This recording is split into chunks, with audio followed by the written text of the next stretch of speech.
बिस्मिल्लाहिर्रहमानिर्रहीम। दोस्तों, एक गांव में एक साहिब की अपनी बीवी के साथ कुछ अनबन हो गई। अभी झगड़ा खत्म नहीं हुआ था कि इसी असना में उनका मेहमान आ गया।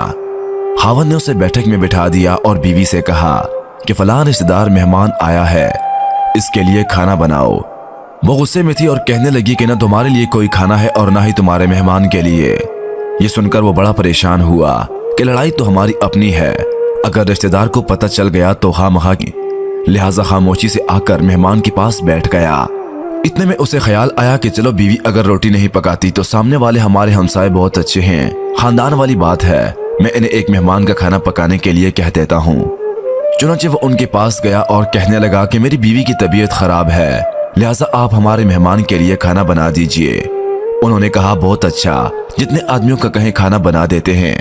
वो मुतमईन होकर मेहमान के पास आकर बैठ गया कि मेहमान को कम से कम खाना तो मिल जाएगा, जिससे इज्जत भी बच जाएगी। थोड़ी देर के बाद मेहमान ने कहा जरा ठंडा पानी तो ला दीजिए। वो उठा के घड़े का ठंडा पानी लाता हूँ। अंदर गया तो देखा कि बीवी साहिबा तो ज़ारो कतार रो रही है। वो बड़ा हैरान हुआ कि ये शेरनी और इसके आंसू। कहने लगा क्या बात है। उसने पहले से भी ज्यादा रोना शुरू कर दिया। कहने लगी बस मुझे माफ कर दें। वो भी समझ गया कि कोई वजह जरूर बनी है।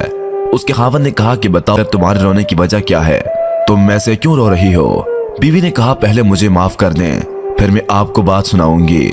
खैर उसने कह दिया कि जो लड़ाई झगड़ा हुआ है मैंने वो दिल से निकाल दिया है और तुम्हें माफ कर दिया है। कहने लगी कि जब आपने आकर मेहमान के बारे में बताया और मैंने कह दिया कि न तुम्हारे लिए कोई खाना है और ना ही तुम्हारे मेहमान के लिए, चलो छुट्टी करो, मगर मैंने दिल में सोचा कि लड़ाई तो मेरी और आपकी है और ये मेहमान रिश्तेदार है, हमें इसके सामने ये पोल नहीं खोलना चाहिए।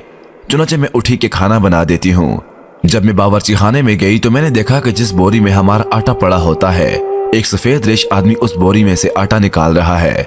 मैं ये मंजर देखकर सहम गई। वो मुझे कहने लगा ए खातून परेशान ना हो, ये तुम्हारे मेहमान का हिस्सा था जो तुम्हारे आटे में शामिल था। अब चूंकि ये हमसाए, वो भी समझ गया कि कोई वजह जरूर बनी है। उसके खावंद ने कहा कि बताओ आखिर तुम्हारे रोने की वजह क्या है, तुम ऐसे क्यों रो रही हो। बीवी ने कहा पहले मुझे माफ कर दें, फिर मैं आपको बात सुनाऊंगी। खैर उसने कह दिया कि जो लड़ाई झगड़ा हुआ है मैंने वो दिल से निकाल दिया है और तुम्हें माफ कर दिया है। कहने लगी कि जब आपने आकर मेहमान के बारे में बताया और मैंने कह दिया कि न तुम्हारे लिए कोई खाना है और ना ही पकना है, इसलिए वही आटा लेने के लिए आया हूं।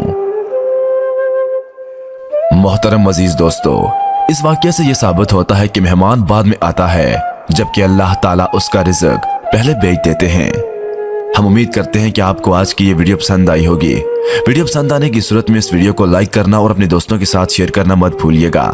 मजीद ऐसी सबक आमोज़ वीडियोस देखने, सुनने और जानने के लिए हमारे और आपके अपने चैनल